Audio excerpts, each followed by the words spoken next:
पवन sir से मैंने बहुत सीखा। वो मुझे एक ही बात बोलते थे, कहते पुत्र रहना बॉम्बे च है पर मरना पंजाब जाके है। मेरे फादर फार्मर हैं, इतने फार्मिंग में इतने पैसे नहीं है कि मुझे हर महीने 1 लाख रुपए दे सके यहाँ रहने के लिए। रेंट है, खर्चे हैं, घर से खेत, खेत से घर। वो कहते हैं हमारे सारे रिलेटिव्स बाहर हैं, वो बोलते हैं मेरा पिंडी मेरा कैलिफोर्निया है। सबको यही बोलते हैं, मैं नहीं कितने जाना। Why my father is treating me like a star. मुझे थप्पड़ वप्पड़ मारो यार। टीवी छोड़ने का डिसीजन क्यों लिया?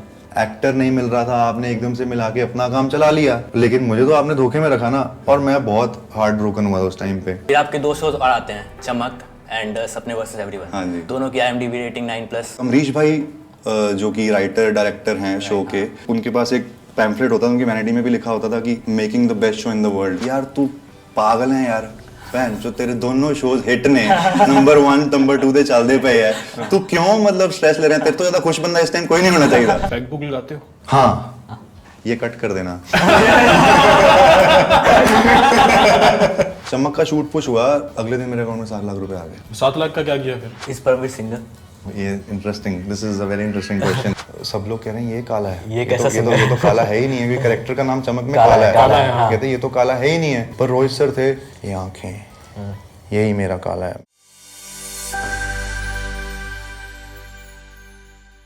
हेलो अनफोल्डिंग टैलेंट्स में आपका फिर से बहुत बहुत स्वागत है। तो आज हमारे साथ हैं एक ऐसे इंसान जिन्होंने पंजाब के खेतों से एक्टिंग करने का सपना देखा। Welcome to the podcast Paramveer. कैसे हो परम भाजी? बहुत बहुत स्वागत है आपका। थैंक यू भाई, बहुत बढ़िया लगा and I am really glad that you guys invited me. एक सवाल था परमवीर, आपने एक शो की तब्बर, हाँ जी, जो काफी पॉपुलर हुआ, आपके परफॉर्मेंस को काफी सराहा गया एंड काफी अवार्ड्स भी जीते जी। फिर आपके 2 शोज और आते हैं, चमक एंड सपने वर्सेस एवरीवन। हाँ जी। दोनों सेम टाइम पर रिलीज होते हैं। हाँ जी। दोनों की IMDb रेटिंग 9+। दोनों most popular Indian web show के लिस्ट में रैंक 1 एंड रैंक 2 जी। तो क्या अब तक आपको किसी डायरेक्टर या प्रोड्यूसर ने ऐसा बोला कि Paramveer you are the lucky charm, आप आ जाओ हमारे शो में, हमारी शो हिट हो जाएगी? ऐसा नहीं बोला कि आप आ जाओ शो में हिट हो जाएगी, बट हाँ काफी डायरेक्टर्स ने ये बोला कि भाई ऐसा, मतलब थैंक्स गॉड कि ऐसा कहते कि ऐसा करोड़ों लोगों में आज तक हमने किसी के साथ होता हुआ देखा नहीं है कि एक हफ्ते में, मतलब हर हफ्ते 2-3 हफ्ते हो गए कि तेरे दोनों शोज टॉप पे चल रहे हैं। और अभी मैं विक्रम मोटवानी के साथ काम कर रहा था, विक्रम सर ने ये मुझे बोला था कि अरे भाई अपने लड़के के दोनों शोज टॉप पे चल रहे हैं, तालियां मारो। तो मुझे अच्छा लगा था यार। तो काफ़ी ओवरवेलमिंग था मेरे लिए, क्योंकि मैं बीच में थोड़ा एक शूट कर रहा था, तो बीच में थोड़ा सा मुझे एक दिन स्ट्रेस हुआ, तो मैंने हरमन को, जो टब्बर के क्रिएटर और राइटर हैं, हाँ जी, उनको फ़ोन किया। मैंने कहा यार ऐसा ऐसा है, मुझे ये प्रॉब्लम हो रही है। तो वो कहता यार तू पागल है यार, बहन जो तेरे दोनों शोज हिट ने, नंबर 1 नंबर 2 दे चलदे पे है, तू क्यों मतलब स्ट्रेस ले रहे हैं? तेरे तो ज्यादा खुश बंदा इस टाइम कोई नहीं होना चाहिए था। मैं कहा चलो ठीक है। तो थोड़ा थोड़ा मजा आ रहा है। हाँ, तो आपने जैसे सपने वर्सेस एवरीवन की बात की हमने, तो it is one of the rarest shows जहाँ पे अगर आप जाओगे तो शायद ही कोई नेगेटिव कमेंट दिखता है जी। उस पर सब लोगों ने उसको काफ़ी अप्रिशिएट किया, word of mouth and everything. तो जब आपके पास ये स्क्रिप्ट आई पहली बार, तो what was your first reaction? मतलब लगा था कि हाँ ये शो इतना पॉपुलर होगा, लोग इतना पसंद करेंगे? इतना नहीं यार, क्योंकि स्क्रिप्ट बहुत अमेजिंग थी, बट इतना पॉपुलर होगा ये नहीं सोचा था। आई थिंक किसी ने भी नहीं सोचा था कि, बट अमरीश भाई जो कि राइटर डायरेक्टर हैं शो के और एक्टर भी हैं बीच में, वो श्योर थे। वो लिखते थे हर जगह पर हम making the best show in the world. पर मैं उनको कभी भी मिलता था, उनके पास एक पैम्फलेट होता था, उनकी वैनिटी में भी लिखा होता था कि making the best show in the world. मैं बोल रहा था अच्छा, making the best show in the world, is it going to be like that or not? और जब शूट करते करते I think we were past 10 days, तो उसके बाद मुझे लग गया, मैं कहा हाँ this is going to be a blockbuster. Set का आपका पीक मोमेंट क्या था सपने वर्सेस एवरीवन में, जो आपको लगा यार ये अब गूज़बम्प्स वाला मोमेंट है? वो यार मजा आ गया। सेकंड एपिसोड में एक डायलॉग है, उम्र भर ख्याली भूतों से अगर मैं ना डरता, खुदा मैं का जोर से जीता, खुदा मैं का चैन से मरता। वही मेरा ऑडिशन मोनोलॉग भी था। तो जब वो मुझे परफॉर्म करना था, और मैं थिएटर करता हूँ, मुझे थिएटर करते 7 साल हो गए हैं। मैं नाट्यकरण मंच बॉम्बे में थिएटर ग्रुप है, उनके साथ करता हूँ। जब मैं बॉम्बे आया तब से मेरी किस्मत अच्छी थी, मेरा दोस्त मुझे वहाँ ले गया। मतलब मुझे किस्मत ने बहुत ड्राइव किया है। मैं अगर आपको बताऊंगा, हम आगे डिस्कस करें क्या कहानी थी, तो आप भी बोलोगे यार ये तूने लिखी हुई है क्या, सच बोल रहा है? सच्ची है, सही था। और वो जब मोनोलॉग आया तो अमरीश भाई भी, सब लोग थोड़े से स्ट्रेस थे कि because it was written so well, will he be able to achieve that or not. तो सब लोगों की आंखों में क्वेश्चन था, तो मुझे देख रहे थे, मैं श्योर था, मैं कहा ये तो करना ही, थिएटर में, थिएटर के स्टेज पे परफॉर्म करना है तो करता रहा हूँ। पहला टेक हुआ, अमरीश भाई बोले ओके डन। पहले टेक में मैंने कहा सर एक और, कहते नहीं अगर तूने करना है कर ले। मैंने कहा सर ये थोड़ा थिएट्रिकल था, अब मैं थोड़ा सा कैमरा के लिए करता हूँ, एक वेरिएशन आपको मिल जाएगा। दूसरा किया, कहते डन। फिर तीसरा एक टेक हुआ, जॉर्जी सर ने कहा आई नीड अ डॉली, तो मुझे वो जो एंड में मूवमेंट है वो ऊपर देख के प्रशांत अपने ट्रांस में जाके बोलता है, उसके लिए तीसरा टेक हुआ और कुछ नहीं हुआ, डन था इतने में। 3 टेक टोटल। तो ये थिएट्रिकल जो आपने बोला और जो आपने बोला कि कैमरा के लिए करता हूँ, इसमें क्या डिफरेंस क्या रहता है? हाँ मतलब मैं पहले थिएटर करता था और मैं जब थिएटर करता रहा ऑडिशंस भी दिया करता था, बट ऑडिशंस क्रैक नहीं हो रहे थे। मैं बहुत मतलब 5 साल हो गए थे, कुछ नहीं बन रहा, क्रैक नहीं हो रहा। मेरे फादर फार्मर हैं, इतने फार्मिंग में इतने पैसे नहीं है कि मुझे हर महीने 1 लाख रुपए दे सके यहाँ रहने के लिए, रेंट है, खर्चे हैं। तो मैंने एक टाइम पे सोच लिया कि यार मैं क्विट कर देता हूँ, कि क्या घर जाके खेती करता हूँ, और मैंने LLB की है तो फादर के साथ लॉ स्टार्ट कर दूंगा अपनी करनी। तो फिर मुझे कविश सिन्हा कास्टिंग डायरेक्टर हैं, कविश सर ने मुझे एक बहुत पहले बोला था, परम तेरा विजन ना बहुत अच्छा है, तू मेरे साथ कास्टिंग कर। तो मैंने कहा सर नहीं, मैं कास्टिंग करने तो आया नहीं हूँ, मुझे एक्टर बनना है। तो फिर उन्होंने ये पॉइंट आया, मैंने कहा चल लेट्स ट्राई कास्टिंग ऑल्सो, करके देखते हैं कि क्या कुछ शायद बदल जाए। तो मैंने कास्टिंग स्टार्ट की, मैं गया, कविश सर बहुत खुश थे, अरे आजा। मैंने कहा सर मुझे पैसे नहीं चाहिए, मुझे ऑडिशन देने की लिबर्टी चाहिए। मैंने 1 रुपया नहीं लिया उनसे, 1.5 साल मैंने कास्टिंग की है। मैं रोज सुबह 11 बजे पहुंचता था और रात को 11 बजे तक ऑफिस में रहता था, बस ऑडिशन देने जाया करता था। मैंने कहा सर मुझे लैपटॉप वाला काम नहीं करना, मुझे अंदर जाके एक्टर्स के साथ ऑडिशन करने हैं, उनके ऑडिशन लूंगा मैं। और फिर जब हम सत्यमेव जयते 2 की कास्टिंग कर रहे थे, तो काफी बॉम्बे के मराठी थिएटर एक्टर टेस्ट किए, बहुत अच्छे एक्टर टेस्ट करने को। रॉकेट बॉयज 2 किया था मैंने उनके साथ। तो मैंने देखा यार कैमरा में तो ज्यादा कुछ करना ही नहीं है, थिएटर में ऑडियंस है, दूर है, आवाज पहुंचानी है, बॉडी जेस्चर से दिखाना है, और कैमरा में you just have to feel it. और मेरी आंखें भगवान ने इतनी बड़ी बड़ी दी हैं कि if I try to do it तो वो फेक लगता है, वो ज्यादा लगता है, ओवर लगता है। और camera is already larger than life, वो इतने फ्रेम्स आगे चलता है, तुम्हारे अंदर तक कैमरा सीज योर सोल। तो वो मैं वहां जब मैं ऑडिशन किया करता था, मैं देखता था यार ये तो सिंपल है बट इमोशनली ड्रेनिंग है। थिएटर फिजिकली ड्रेनिंग है, इमोशनली मुझे थिएटर पर्सनली मुझे इतना ड्रेन नहीं करता था। कैमरा थोड़ा ज्यादा ड्रेनिंग है but you have to do less.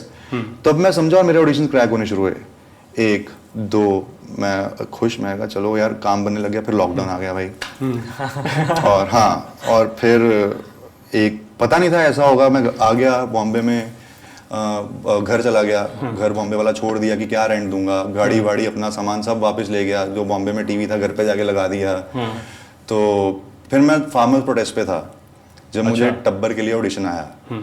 और मैं पहले मुझे जब आया तो लीड था, पहले जो मैं कैरेक्टर के लिए लॉक हुआ था वो था जो हैप्पी, जो गगन ने प्ले किया। गगन ने किया। हाँ, तो मैंने कहा लीड तो यार मुझे लेंगे नहीं, पहला थॉट तो ये था इतने साल हो गए धक्के का, तो लीड कहाँ से ले लेंगे मेरे को यार। अच्छा। तो ऑडिशन मैंने टेंट से ही बना के भेजा, फार्मर प्रोटेस्ट पे हम टेंट में रुके थे 30-35 दिन, वहीं से बना के भेजा। तो मुझे रेणुका का कॉल आया, मुकेश छाबड़ा ने ऑडिशन किया था, रेणुका उनकी असिस्टेंट थी, तो एसोसिएट। तो उनका मुझे कॉल आया कि परम आपका ऑडिशन बहुत अच्छा लगा है, तो एक और टेक करना है। मैंने कहा ठीक है। फिर मैंने रेडिसन होटल द्वारका में गया, मैंने कहा सर एक ऑडिशन बनाने दो। हमने वहाँ जाके ऑडिशन बनाया और फिर हो गया, एग्रीमेंट आ गया। मैं सोच रहा हूँ यार ये तो अच्छा, पापा कुछ जप्पी डाली। तो उसके बाद मैं बॉम्बे पहुंचा, मुझे कहते हैं आपको डायरेक्टर ने मिलना है। मैं मिलने गया, मुझे ऑफिस में घुसा, कहते क्या पियूंगा, कॉफी पीऊंगा। तो कॉफी मंगवाई, कहते सर आपको 10 मिनट में, कोई स्ट्रेस नहीं है, कॉन्ट्रैक्ट करके आया हूँ, लीड हूँ मैं, बोलो मेरे को। तो मैं अंदर गया, जीत सर बोले यार तेरा ऑडिशन बहुत अच्छा था। कहते कहाँ से बनाया? मैं कहा मैं सर प्रोटेस्ट पे था। कहते अच्छा, कहते बट एक प्रॉब्लम है। मैंने कहा क्या प्रॉब्लम है सर? कहते ये है कि गगन को पसंद किया है सोनी ने, क्योंकि Gagan is already working with Sony and he is also very good actor, but एक बेनिफिट होता है कि ऑलरेडी जो जिसका नोन हो, उस नोन बंदों के लिए हमेशा बेनिफिट रहता है, known faces, social media presence. हाँ, तो वो था। उसके बाद मैंने कहा ठीक है। तो कहते बट एक और कैरेक्टर है। मैंने कहा कौन सा? ये भी बहुत अच्छा कैरेक्टर है, इसका काम 35 डेज का है, वो 55 था। मैंने कहा सर मैं कर लूंगा, आप मुझे बताओ, मैं रेडी हूँ करने के लिए। कहते बट ऑडिशन करना पड़ेगा। मैं नहीं यार, एक और ऑडिशन नहीं करना मेरे को, इतने ऑडिशन जिंदगी में दे दिए। तो फिर भी मैंने कहा ठीक है ऑडिशन करता हूँ। ऑडिशन किया। तो कहते मैं कब पता चलेगा? कहते 2 दिन। भाई वो 2 दिन जो थे ना मेरी जिंदगी के सबसे मुश्किल दिन थे आज तक। 2 साल की तरह निकले। हाँ, वो निकल ही नहीं रहा था टाइम। मैं बैठा हुआ था दोस्त के घर पे, रुका था, मैं कहा यार नहीं हो रहा, लेट रहा हूँ, सो रहा हूँ, ट्राई कर रहा हूँ, घर से फोन आ रहे नहीं उठा रहा, क्या बोलूँ घर पे कि यार ये हो गया। उनका भी टूट जाएगा दिल की यार, लड़का गया था। फिर मुझे पता, मुझे कॉल आया जार पिक्चर से, मैं कविश सर के ऑफिस में था, मैं वहां से वहां तक भागता हुआ गया, जैसे वो शाहरुख खान का सीन आता है ना, वो भागता हुआ गया, सांस चढ़ी, मैं सर क्या हुआ, वो कहते हो गया। मैं वहीं गिर, जो 12th फेल में सीन है विक्रांत में, ऐसे मेरा सेम वो सिचुएशन था, मैं वहां गिर गया। मैंने कहा यार शुक्र है चीजें बनी, ऐसे टब्बर मिला। कास्टिंग से ऐसा क्या सीखा आपने कि आपके ऑडिशन देने का प्रोसेस में एज एन एक्टर कुछ चेंज आया, जिसकी वजह से आपको शायद आप और ज्यादा ऑडिशंस क्रैक करने लगे? क्या एग्जैक्टली क्या सीखा कोई भी एस्पायरिंग एक्टर्स के लिए? हाँ, पहले तो जब मैं ऑडिशन हमें आता है तो मैं समझने लगा कि डायरेक्टर को क्या चाहिए, और बहुत बारी क्या होता है कास्टिंग में से आपको ब्रीफ गलत मिलता है। ये बहुत एक्टर्स ने फेस किया है। आपको पता नहीं डायरेक्टर को क्या चाहिए, और जो कास्टिंग, क्योंकि जब आपने मुझे कोई चीज बोली, मैंने आगे बोली, आपने मुझे ये चीज मांगी, मैंने आगे बोलते हुए उसमें कुछ मसाला ऐड कर दिया, कम्युनिकेशन में फिर इन्होंने थोड़े और प्याज नींबू डाल दिया ऊपर से, तो जब तक मेरे पास आया वो भरता बन गया। आपने मुझे भिंडी दी थी, मैंने भिंडी का भरता बना दिया, बैंगन का नहीं बनाया। आप समझ रहे हो, इतना घूम जाता है। तो वो मैं समझा जब अक्षय बच्चू है वहाँ पे कास्टिंग करता, उसके साथ मैंने उसको असिस्ट किया मैंने, तो मैं समझा डायरेक्टर को क्या चाहिए और कैमरा और थिएटर में क्या फर्क है, वो बहुत जरूरी है समझना। लोग बोलते हैं कि यार नहीं नेचुरल रहना, आपको थोड़ा टेक्निकल कैमरा के लिए होना पड़ता है। आप नेचुरल नहीं कर सकते, क्योंकि कैमरा की भी एक केमिस्ट्री है कि उसका मूवमेंट है, वो सब है, आपको दिमाग में पकड़ के आप नहीं सोच सकते कि मैं इधर घूम के बात कर रहा हूँ, कैमरा वाला इधर से मूवमेंट लेके आ जाए, नहीं। वो चीजें सीखा, और ठहराव सीखा मैं, और अप्रोच क्या रहेगी सीन को, सबसे जरूरी है अप्रोच। अगर अप्रोच और ब्रीफ गलत है तो कितना भी अच्छा एक्टर वो भी ऑडिशन नहीं क्रैक कर पाएगा। और अगर ब्रीफ अच्छा मिल गया तो आई थिंक एक डिसेंट एक्टर भी वो ऑडिशन क्रैक कर सकता है।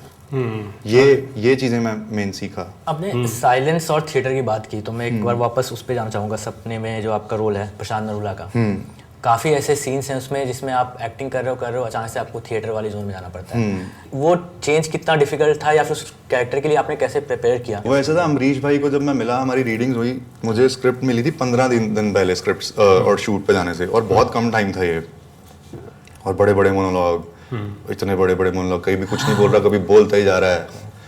तो मैं अमरीश भाई को मिला, मैंने कहा क्या आप कैसा देखते हो प्रशांत को, क्योंकि एक तो मैं देख रहा हूँ बट आप राइटर हो, डायरेक्टर हो, आपकी कहानी है ये, क्योंकि अमरीश भाई की कहानी बहुत सिमिलर है प्रशांत से।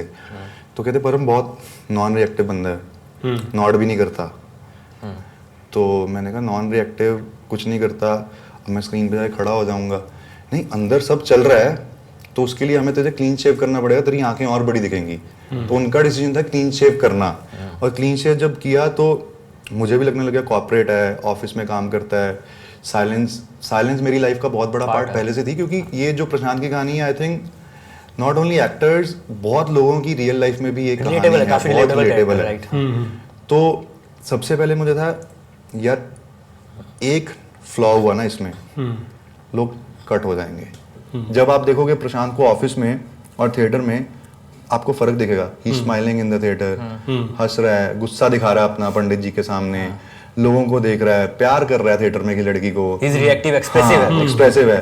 और जब ऑफिस में देखो ही इज जस्ट स्टैंडिंग, हाँ बोल लो भाई यही मेरी जिंदगी है, क्या कर सकता हूँ। आपका रियल लाइफ में भी as an artist, as an actor, क्योंकि आपने थिएटर भी किया है, राइट, तो वहां से आपको कितनी सिमिलैरिटीज लगी इतने कैरेक्टर में?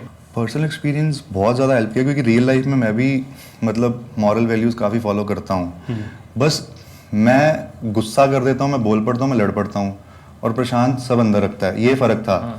मॉरल वैल्यूज़ वही है। और थिएटर मैं करता हूँ, theatre is my zone, theatre करने में मुझे मज़ा आता है, वहाँ मैं फ्री फील करता हूँ। मैंने एक्टिंग करनी ही इसलिए स्टार्ट की थी, मुझे कभी नहीं पता था मैं एक्टर बनूंगा। पंजाब में रहता था यार घर पे, LLB कर रहा था। मेरा दोस्त बोला यार दिल्ली पार्टियां बहुत होती हैं, पार्टी करने चलते हैं भाई दिल्ली में, और वो फैशन शो हो रहा है मिस्टर इंडिया वाला, तो बोल पापा उसके लिए जाना है, पैसे चाहिए।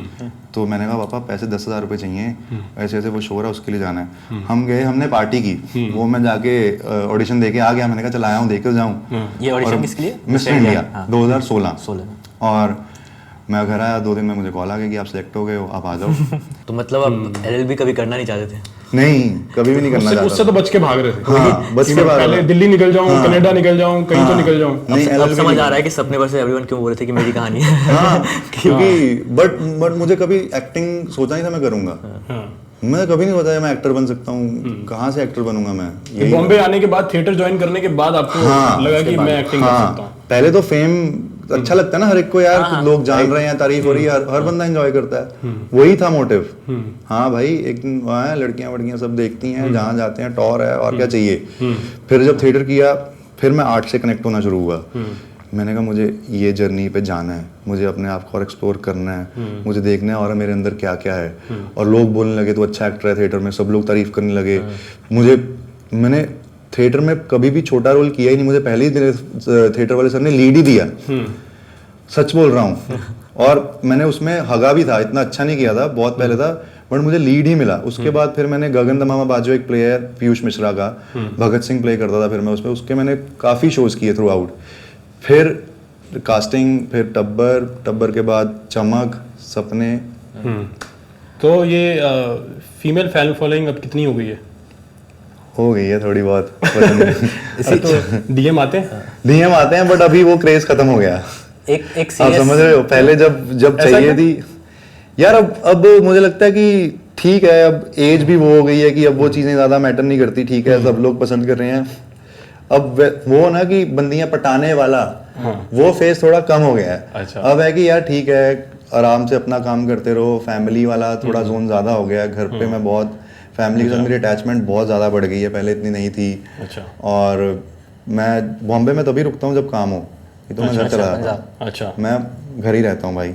अच्छा। मुझे बॉम्बे में तभी रुकता हूँ जब काम हो। अभी भी मैं आया, काम शूट था मेरा, शूट करके बॉम्बे आया, 10 को फिर वापस जा रहा हूँ। अच्छा। मुझे लगता है घर पे रहना मुझे बहुत रूटेड रखता है। क्योंकि पवन मल्होत्रा टब्बर में पवन सर से मैंने बहुत सीखा। वो मुझे एक ही बात बोलते थे, कहते पुत्र रहना बॉम्बे च है पर मरना पंजाब जाके है। अब कितनी बड़ी बात है कि मतलब जो सुकून तुझे वहां मिलेगा वो यहाँ नहीं मिलेगा, और नहीं मिलता। यहाँ अब एयरपोर्ट पे लैंड करो, फ्लाइट से उतरो, टक टक टक टक टक टक टक टक टक टक टक, फोन छक छक छक छक, भागा दौड़ी, चलो घर जाओ। एयरपोर्ट से स्टार्ट हो जाता है। पंजाब लैंड करो, वहाँ आज ही यार लैंड, छोले कुलचे खाने हैं, ये वो चिल। हाँ चिल, वो एयरपोर्ट से स्टार्ट हो जाता है यहाँ और वहाँ। तो मुझे थोड़ा उस जोन में रहना ज्यादा अच्छा लगता है। क्या पसंद है आपको घर जाके, क्या करते हो आप? घर जाके मैं PlayStation 5 खेलता हूँ और मैं अपने दोस्तों का गेड़ी मारता हूँ। कॉफ़ी पीते हैं हम लोग, पूरा दिन घूमते हैं, तफरी करते हैं, और अपने फार्म पे जाके थोड़ी बहुत फार्मिंग करता हूँ पापा के साथ।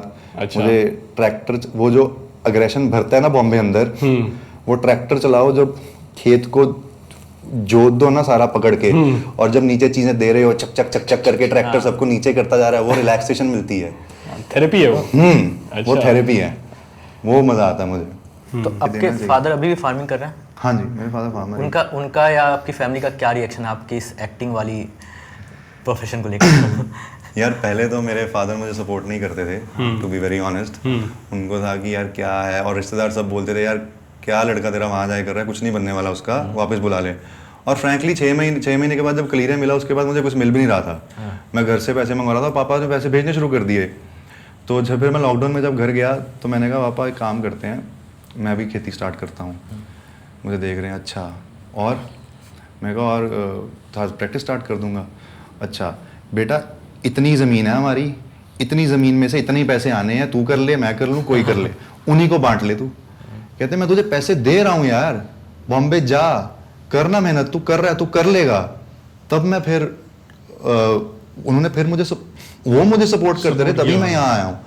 नहीं तो तब मैंने दोबारा ऑडिशन देने स्टार्ट किया, तो मैं सब छोड़ गया था। कहते मैं दे रहा हूँ ना पैसे, जैसे भी करके दूँ, मैं तुझे दे रहा हूँ। और फिर अभी जब चमक आया और सपने आया, और मेरे डैड 7 साल में पहली बार बॉम्बे आए। मैंने बुलाया, वो आज तक फ्लाइट में भी नहीं बैठे थे, अभी पहली बार फ्लाइट में बैठे मेरे पापा। वो पंजाब, वो घर से खेत, खेत से घर। वो कहते हैं हमारे सारे रिलेटिव्स बाहर हैं, वो बोलते हैं मेरा पिंडी मेरा कैलिफोर्निया है, सबको यही बोलते हैं, मैं नहीं कितने जाना। तो फिर मैं उनको, अपनी बहन को बुलाया, मम्मी को बुलाना था, बट दादी हैं घर पे तो उनका ध्यान रखने के लिए मम्मी वहाँ थी, मेरी स्टेप मदर हैं। अच्छा। तो वो आए और यहाँ आके वो घर पर पे रहे, यार अच्छी जगह पे रहता है तू। और बॉम्बे देखा, बहुत ट्रैफिक, उनको लगा कि यार सच में मेहनत तो की है, बहुत लोग हैं भाई यहाँ पे करते हैं। हाँ, फिर चमक के म्यूजिक लॉन्च पे गए और फिर सपने के प्रीमियर पे गए। बहुत खुश थे यार, मनोज पावा सर उनसे बैठ के बात कर रहे हैं, वो उनको मतलब समझ नहीं आ रहा था कि, और मेरी बहन बहुत खुश थी। तो फिर मुझे बोले घर आके, कहते दुनिया अलग है यहाँ पे यार। मैंने कहा हाँ, मुझे नहीं पता था कि ये करने के बाद ऐसा हो गया, तू यहाँ पे पहुंच गया। तो फिर जब मैं घर गया उसके बाद, तो वो मुझे स्टार की तरह ट्रीट करने लग गए। आप समझ रहे हो, जो कि बहुत मुश्किल था मेरे लिए देखना कि why my father is treating me like a star.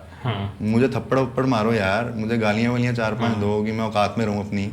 आप मुझे कि ऐसे देख रहे हैं मेरे को, ऐसे ही देखते थे, जैसे पहले बात करते थे वैसे नहीं करते।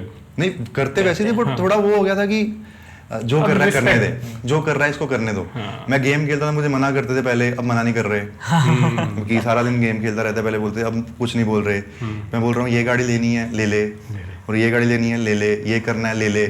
अब मैं पहले मैं शूज खरीदता था 10,000 रुपए के, अगर अरे 10,000 के शूज ले ले, अब मैं 10 के लेता हूँ, अरे महंगे ले थोड़े यार।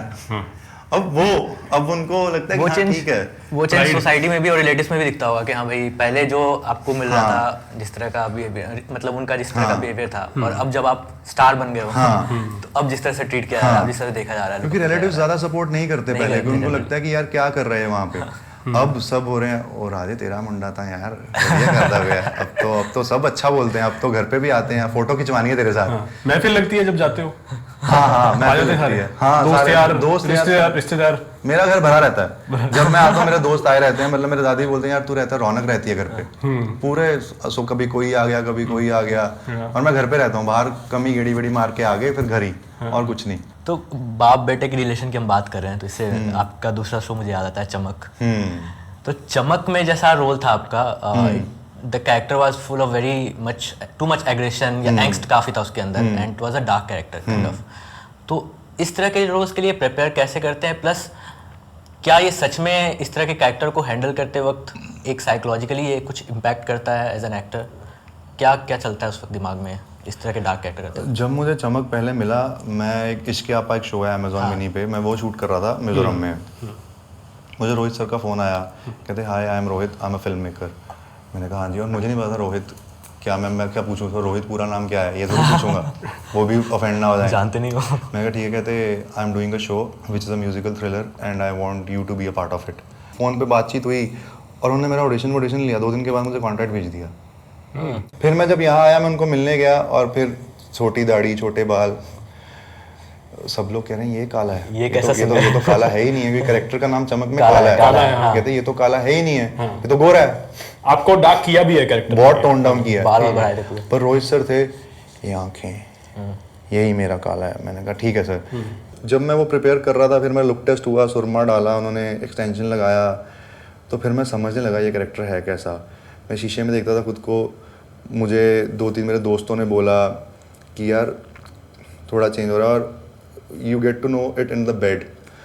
तो आपके साथ जो उस टाइम पे पार्टनर हो, उसको बेड में पता चलता है बंदा चेंज हो रहा है। तो मुझे जो मेरी पार्टनर थी उसने बोला कि I can see a different you. तो अभी भी आप आगे शूट चल रहा है चमक का? हो गया सारा कंप्लीट। अभी सेकंड पार्ट आ रहा है। पहले आपने चमक किया, फिर आपने सपने वर्सेस एवरीवन किया। तो सपने वर्सेस एवरीवन में और जो चमक में कैरेक्टर है, दोनों बहुत ही डिफरेंट है। ठीक है, टोटली ऑपोजिट। ठीक है, तो आपने वो एकदम से जो स्विच किया कि इतना एग्रेसिव कैरेक्टर, इतना anti hero sort of character से एकदम स्वीट इनोसेंट मॉरल वैल्यूज वाला कैरेक्टर, तो वो स्विच कितना आसान था आपके लिए? इतना डिफिकल्ट नहीं था मेरे लिए कि उधर से उधर स्विच होना। I think you just need to catch the breath of the character की क्या काले की ब्रीथ अगर चल रही है और प्रशांत की ये मेजर डिफरेंस ब्रीथ से आया। उसके बाद एक ट्यून चलती है आपके दिमाग में, जब भी मैं परफॉर्म करता हूँ मेरे दिमाग में एक टोन चलती रहती है। जैसे काला था तो वो डार्क एक म्यूजिक हमेशा मेरे दिमाग में चलता है, जैसे चंग चंग चंग चंग चंग चंग चंग चंग चंग चंग चंग चंग चंग चंग चंग चंग वो चलता था। जब प्रशांत था तब ये मैं पकड़ के सीन में चलता था कि इस टाइम मेरे दिमाग में ये चल रहा होगा तो मैं शायद टोन पकड़ पाऊंगा। अगर लगता था डायरेक्टर को कि नहीं, मैं पूछता था सर नहीं वर्क कर रहा, फिर मैं उस टोन को बदलने की कोशिश करता था, क्या वर्क करेगा। तो आई थिंक मेरे लिए वो कॉस्ट्यूम, उसके बाद आंखें, मैं अपने आप को कैसे देखता हूँ शीशे में, उसके बाद जैसे आप बोलते हो, उसके बाद बॉडी लैंग्वेज क्या होगी। काले की बॉडी लैंग्वेज मैंने ऐसे रखी थी हमेशा, वो ऐसे चलता है, ऐसे बात करता है। और फिर प्रशांत काम, कंपोज्ड, एनर्जीज हमेशा लॉक्ड थी, ऐसे नहीं थी। बहुत थिएटर करता तब उसके देखोगे आप हाथ भी चल रहे हैं, एनर्जीज खुल रही हैं बॉडी में। काले की एनर्जी 24 घंटे खुली होती थी। जब वो अकेला घर में होता सिर्फ तब पैक्ड रहता था, जब वो बाहर रहता था काला used to be going all the time, और प्रशांत सिर्फ थिएटर में खुलता था। तो वो मैं ब्लॉकेजेस, और अमरीश भाई बहुत क्लियर थे, अमरीश भाई बहुत क्लियर थे कि उनको क्या चाहिए, तो उसने मुझे बहुत हेल्प किया। पाजी एक बहुत सीरियस सवाल मेरे को पूछना था कि पैक बुक लगाते हो? कभी कभी कभी मतलब इतना शौकीन नहीं हूँ, कभी बियर वियर पी लेता हूँ, वाइन पी लेता हूँ, वो मेरे पापा को पसंद नहीं है, तो थोड़ा बहुत कभी पीना ही पसंद नहीं है या वाइन पसंद? पीना पसंद नहीं है। अच्छा। क्योंकि मेरे घर में कोई ना चिकन खाता है ना पीता है, कोई नहीं पीता, मैं ही हूँ जो चिकन भी खाता है और थोड़ी बहुत पी भी लेता है। बट ये कट कर देना।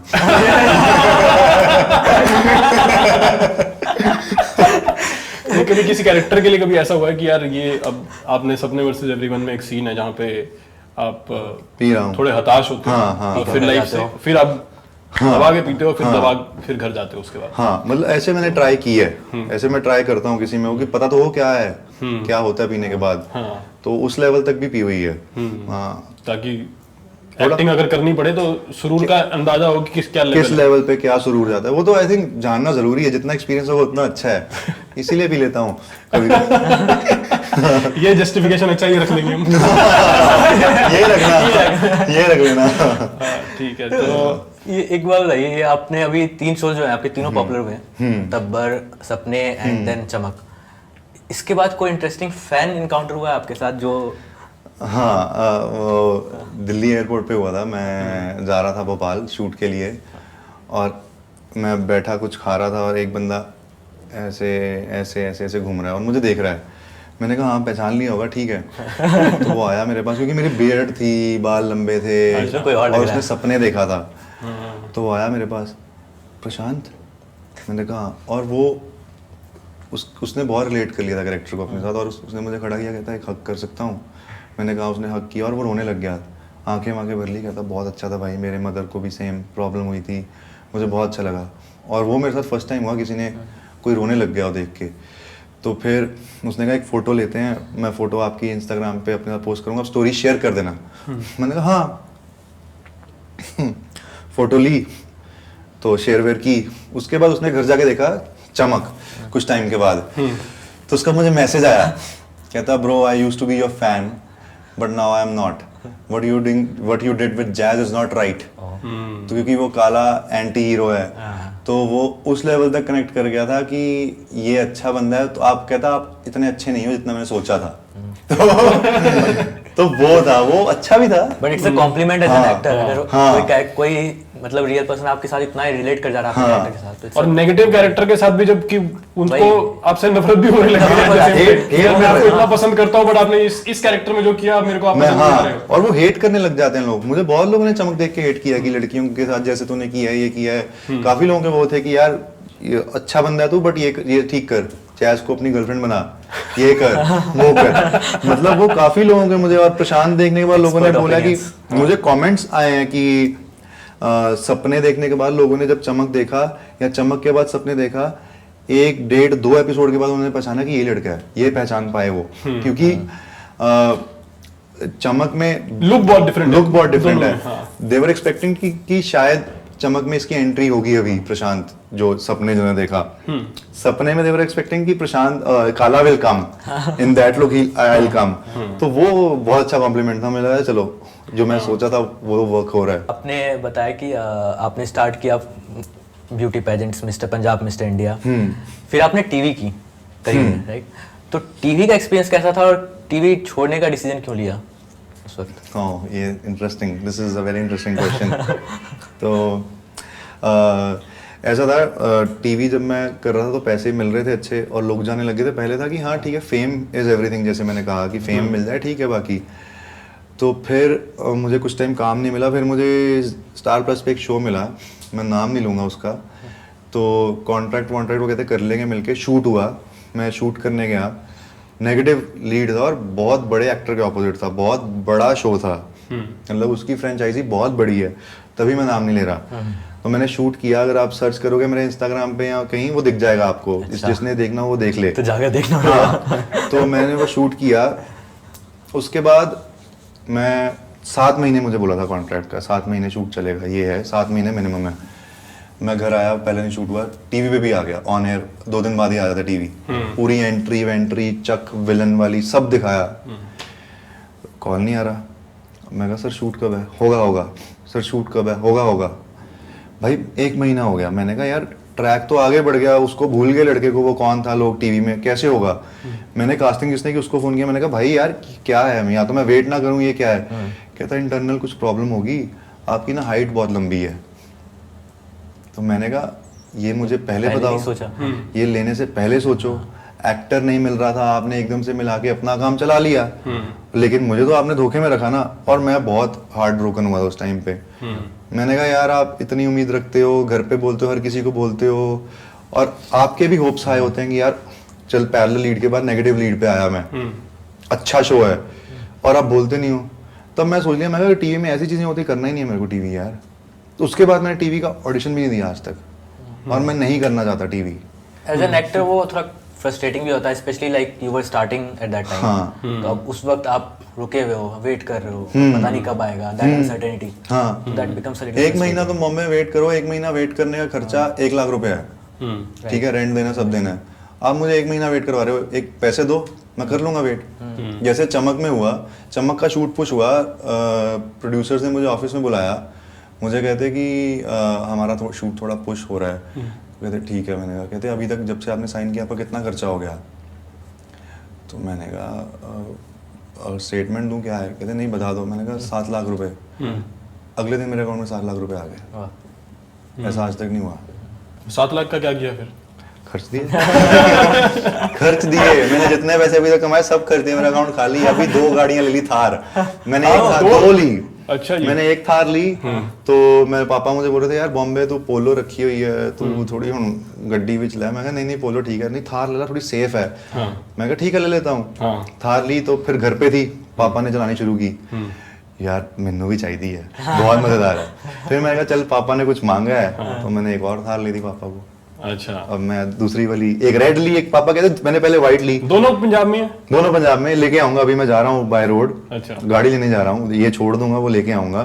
तो पापा मुझे बोले एक काम कर, दोनों व्हाइट ले लेते हैं। मैं कहा यार आप पागल। अच्छा, ये पंजाबियों का थार और बुलेट के साथ ना अलग रिश्ता है। हाँ। बुलेट लेनी है तो थार लेनी है ना, ये क्योंकि आपको पहले से बचपन से आपको था?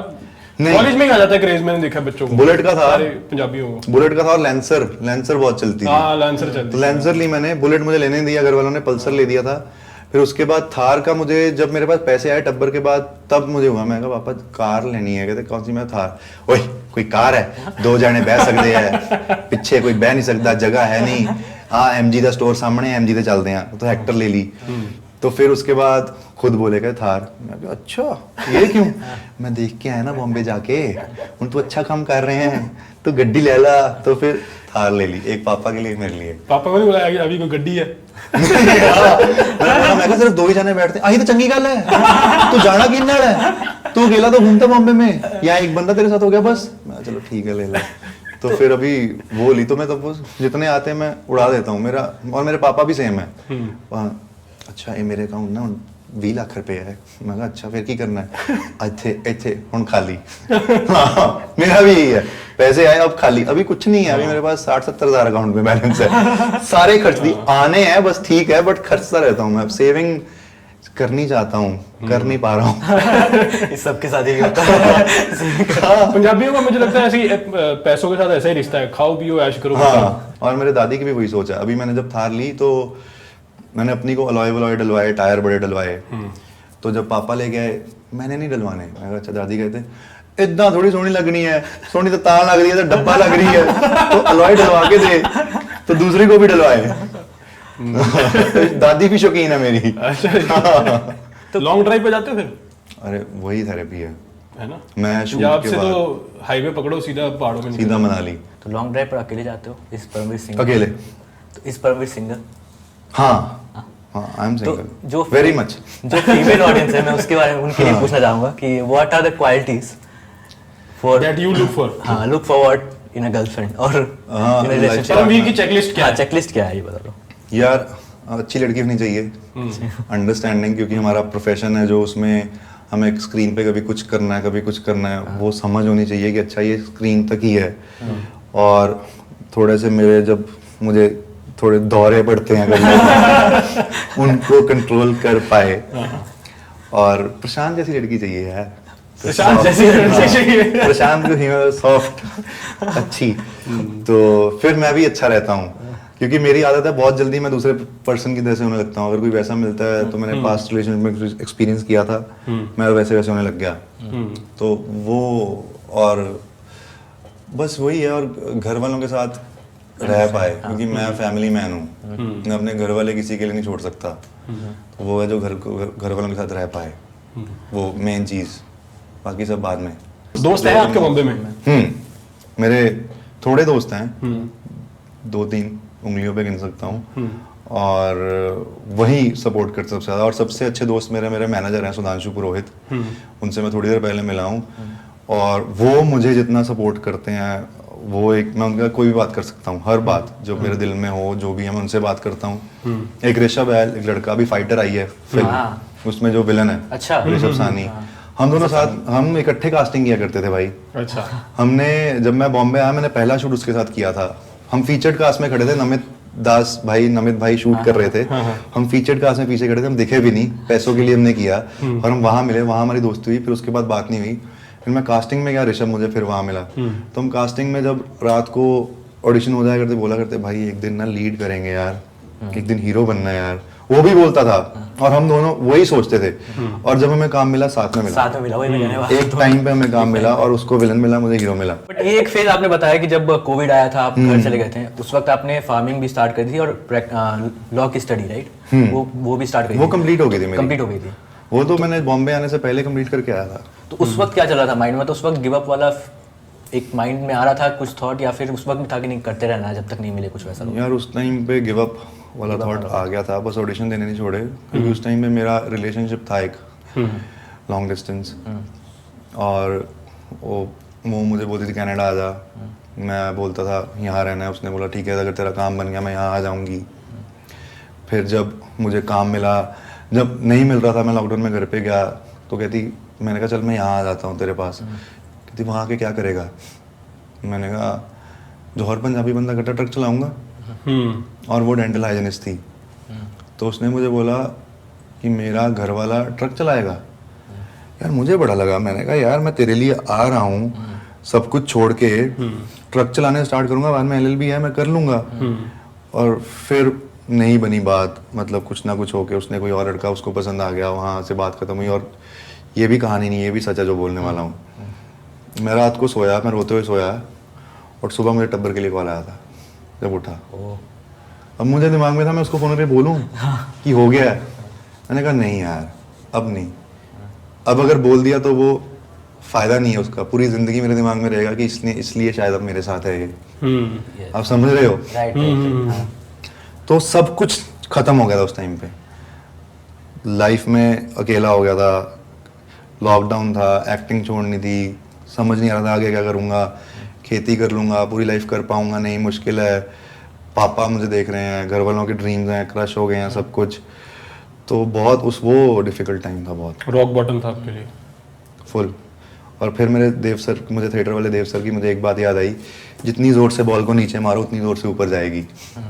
तो उसके बाद ऊपर आई, उसके बाद सीधा बढ़ गया, अभी वो अच्छी जा रही है। थैंक यू सो मच यार, थैंक यू सो मच, बहुत मजा आया ब्रह्म भाई, आपने टाइम दिया अपना। थैंक यू फॉर हैविंग, बहुत ही मजेदार कॉन्वर्सेशन थी, बहुत मजा आया। All the very very very best to you for all your future endeavours. Thank you so much. तो गाइज मैंने अभी डिजिटल कमेंट्री के साथ एक पॉडकास्ट किया है, और बहुत मज़ा आया, बहुत इंटरेस्टिंग था, बहुत कैंडिड था, बहुत नेचुरल था। और अगर आप मुझे और ऐसे और कंटेंट इनके और पॉडकास्ट देखना चाहते हैं तो please subscribe them, they are very good.